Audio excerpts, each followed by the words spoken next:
Hey everyone, and welcome to the Time to Thrive podcast. Today we have Emily with us today. Anna was not able to make it, so she's filling in with us. She's normally our camera person, so this is her first time with us at the camera.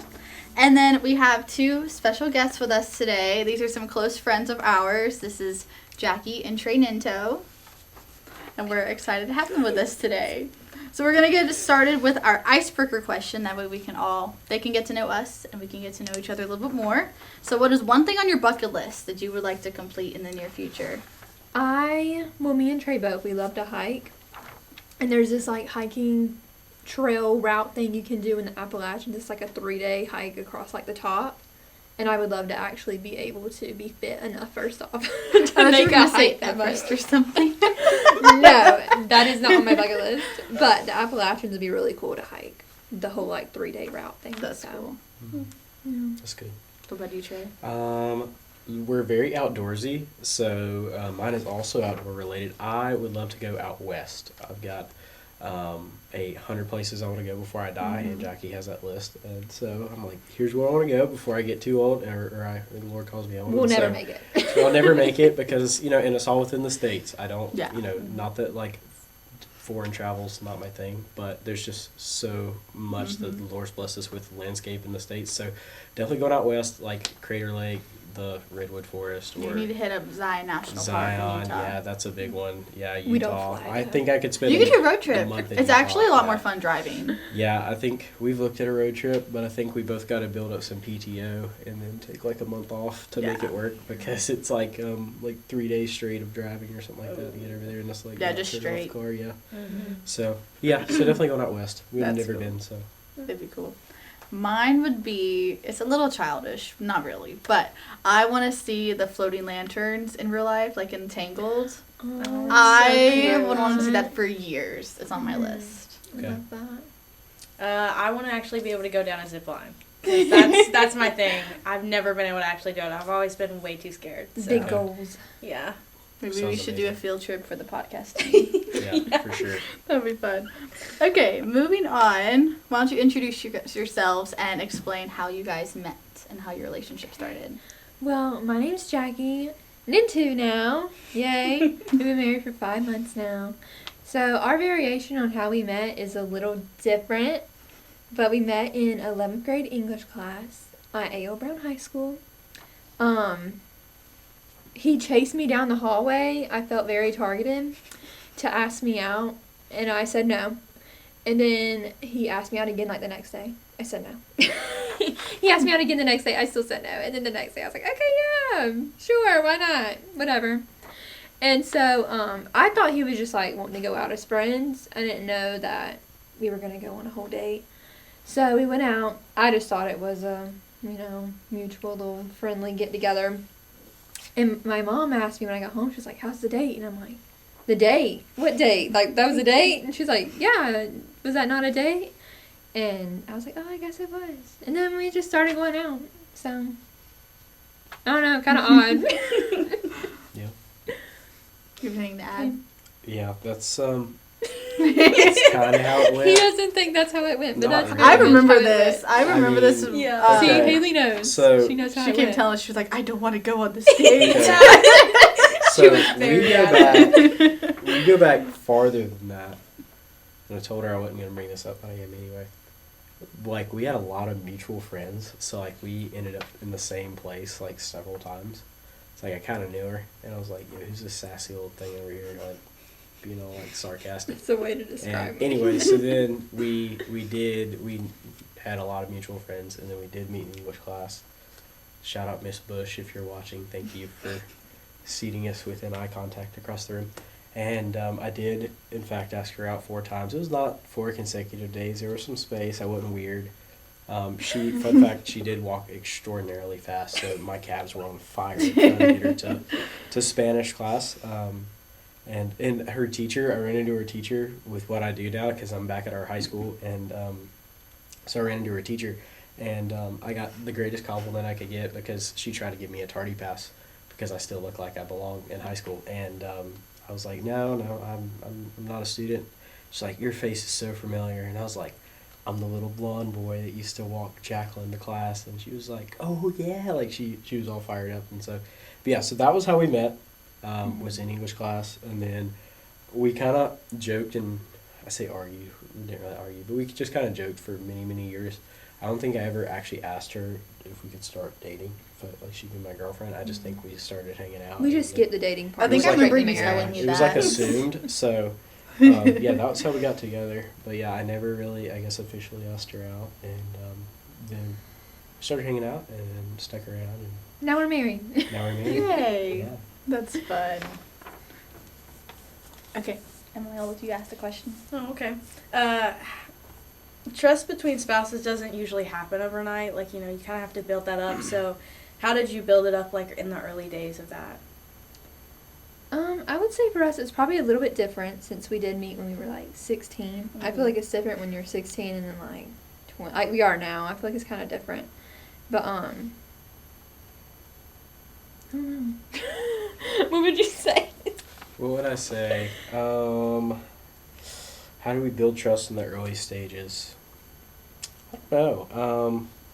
We did a lot together. We spent a lot of time together very early on. We've always been, I don't know, we just spent basically every day together. Like we'd ride together to school, ride together back from school, do things outside of school.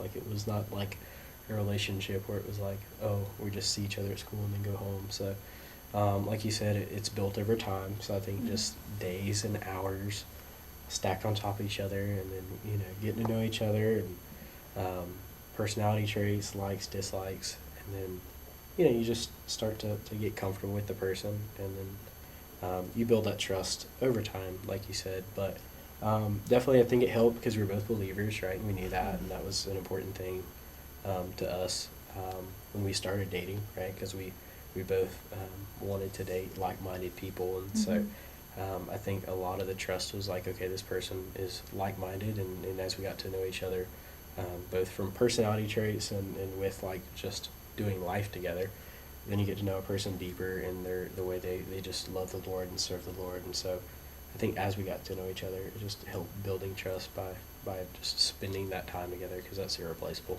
So I had to break my notes out because I went blank there. But I think kind of like going off of what he said, like going into a relationship, like knowing what you want, I think is like key to trust. Because like obviously since I'm a Christian, I wasn't going to go into a relationship looking for a non-Christian or, you know, anything worldly or anything like that. So like when I met Trey, he was a Christian. Not only was he a Christian, that he was like his fruit showed that he was a Christian. We knew what we wanted in a relationship. We knew that we didn't want to date around, and we wanted to date for marriage. And I feel like that's really important because we were both on the same page with that. So I feel like that's a really good foundation for trust as well. That's good. In what ways can misplaced trust, like in in careers, finances, or family opinions, can cause division in a marriage, and how do you guys guard against that? yeah. Do you want me to go first? Yeah, you can go Okay. first on this one. Yeah, I think we were kind of just brainstorming on this one because it's a interesting topic for newlyweds, right? Especially so. Full disclosure, we are still figuring this out, right? So we are navigating that and working on that, and now there's a whole new level of trust, right? As newlyweds. Because there's a new step added to it with like, okay, like this is a covenant, like we are one now, right? And so there's a new level of trust from like I trust that you're going to be like a faithful girlfriend or boyfriend, like in this dating relationship, to now it's like, okay, like I see you as a spouse, like the Lord, like we are one, like the Lord is unified us, right? So I think like navigating trust in that now is like all new and different, and it's still, you know, like exciting. And I think Dean jokes a lot of like it's still perfect, right? And because they've only been married for X amount of months, and so yeah, like Side note, it's not perfect. it's not perfect. At all. That's a joke. Anybody that's married, I'm sure, gets Dean's jokes when he says that. But yeah, so just navigating that, and I think understanding back to the thought of like being like-minded believers is the thought of I think the scripture comes to mind of trust in the Lord with all your heart, lean not on your own understanding, right? So just finding that trust of like, we can trust each other because we know where our trust is rooted. Our trust is rooted first and foremost in Christ, right? And knowing that He's creator, sustainer, and provider. And then we know our trust is rooted there, so it's a lot easier to trust each other because we know where our ultimate trust is coming from, especially in the new stages of marriage and life and all the things. And you brought up like finances and just navigating all that. And so, from grocery shopping where it's like, I trust Jacqui that she's going to make the right meat purchase because I buy the meat, right? So I trust Jacqui that she's going to buy the right meat purchases or whatever. And then down to finances of like communication and like trusting that like we're not going to make any purchases without, going over those and like just building that trust further and further. But I think it all goes back to knowing that our trust is rooted in Christ first and foremost, and then building on that, no matter the season or trial or whatever our situation might be, right? That it's a trial to produce steadfastness in our faith and our reliance on Christ. Yeah, that's good.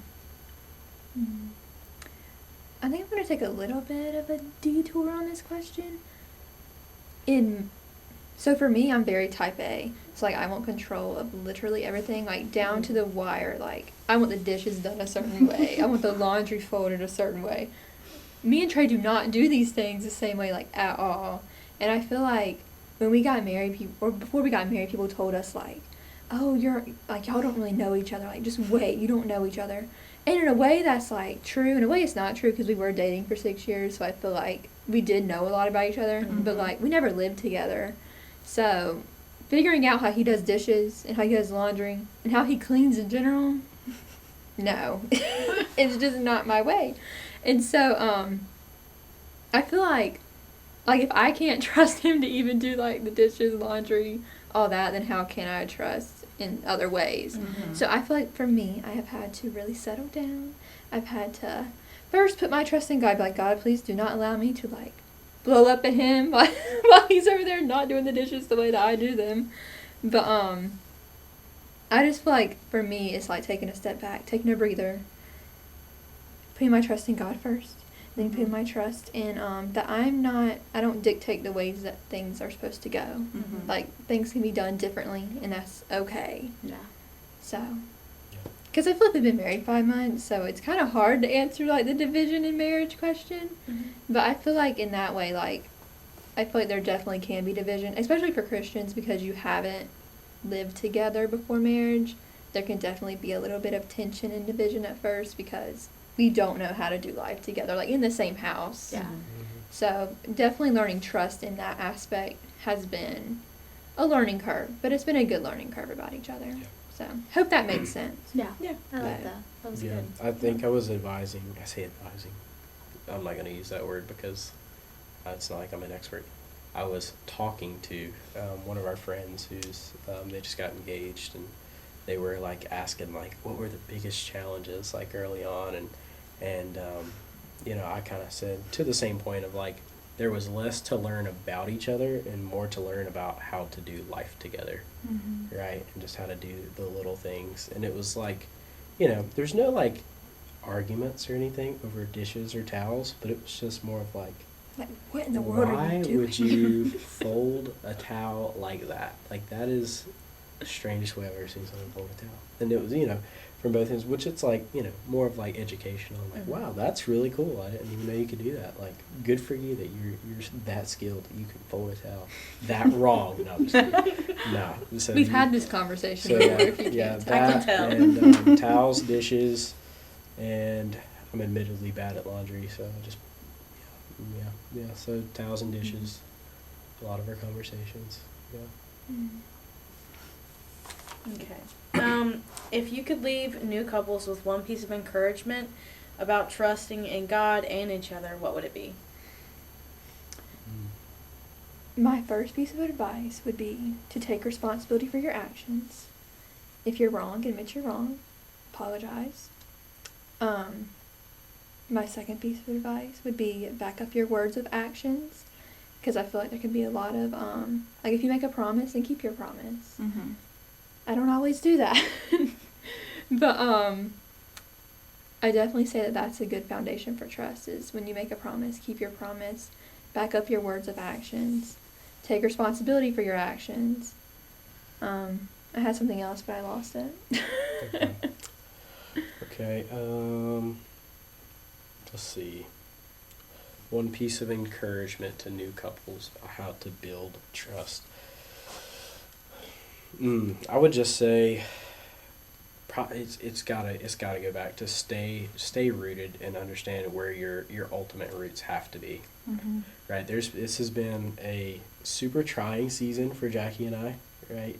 Like just with all the other things of like marriage and the newness of life, but being that I kind of serve the Lord in the capacity I do as local missions and the challenges that come with that of like, I have to raise all the funds and do all the things, and so that is a huge part of our life, right? And that is trying and testing, and there's a lot of trust of like, it's out of my control, it's out of her control, it's 100% our reliance on God and His sovereignty and Him providing. So just stay rooted, right?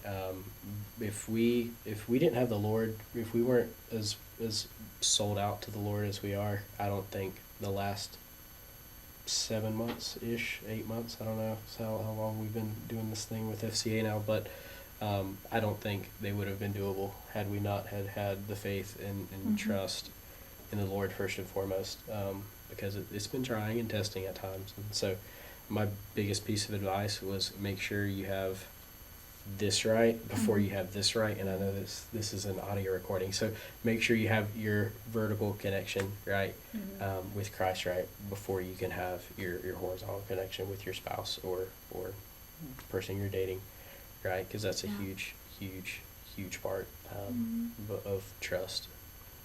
Yeah, that was really good. I'm glad you mentioned earlier in that question, a couple questions ago, where you said that trust in God is the most important, and that allows you to have trust in each other. I was hoping you would touch on that point, because that's what I was thinking of when I was working through and getting these questions, was that's kind of like where my headspace was at, was I was planning out those questions. So that was good. Yeah. But life's been super fun the past 5 Life months. is great. I haven't had it any other way. Yeah, life is a lot of fun.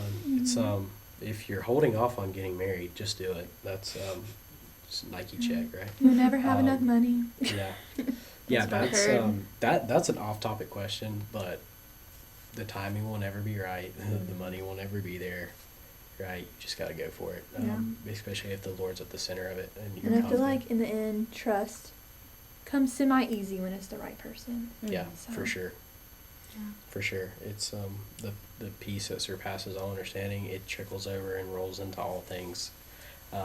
When you're in the will of the Father, it's just amazing how He will just make things fall into place. And I think if you told most people like a little insight into Jacqui and I's history, but when we got engaged, I had quit my job to try to pursue ministry in some regard, like right when we had gotten engaged, and to most people that makes zero sense.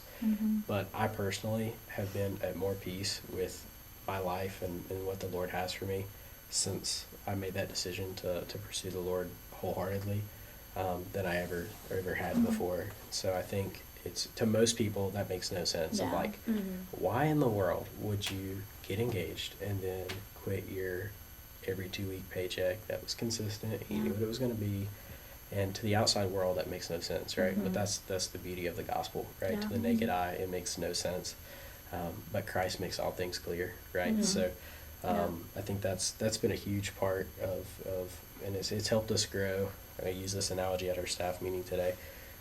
We've grown way deeper than we have wider over the last probably year or so. But it's been so good because it's prepared us, and it's grown trust to get back on topic and all the things that come with being newlyweds and doing all the stuff. So that little picture that goes around like Instagram or Facebook? It's like the little kid, and it's like God standing in front of him, and it has like the tiny teddy bear that like the little kid can see, but behind God's back is like the big teddy bear. I feel like that's how it's been. Aww. Yeah, there's a lot of things that have happened over the last year and a half where it was like in the moment, it's like, this makes no sense. And then now we get a year and a half down the line and it's like, okay, and I see what you're doing, Lord. So he's provided every step of the way. He's been so faithful, so good, and we're blessed beyond measure, more than we deserve. And we're thankful every day for what the Lord has done for us and through us, and the opportunities to serve him, serve through Central, get involved in all kinds of ministries now. The Lord's opening more doors with what I do for work, and I'm thankful to have a wife that supports it and wants to get involved and get active and go to volleyball games and do all the fun stuff with me and tag along. And so God's just been so good to us, and back to that trust in him. Like, it's just the trust and dependence on God makes everything else so much easier, right? It makes the things that make no sense make sense, right? And we're so thankful for like a good church family, because For sure. it